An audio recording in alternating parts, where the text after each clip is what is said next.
Idol, anong pinagkaiba ng mga kabataan noon sa kabataan ngayon? Kabataan noon, kumakaway ka kapag may dumaraang eroplano. Inaantay maubos ang tubig sa tabo sa ulo.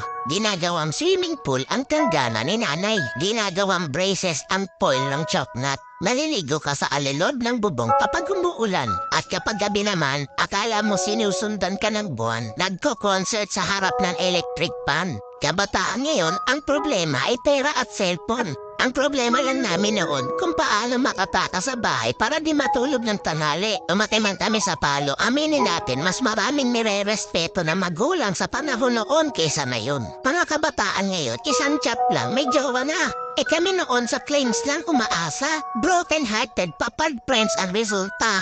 Mga kabataan noon, ang dami ng alam na trabaho. Kesa sa kabataan ngayon, tamad na, puro pa gadgets, di pa mautusan. Minsan nagiging ibon, minsan nagiging paniki. Wait lang. Batako. Idol, hindi kawawa ang batang inuutusan sa gawaing bahay.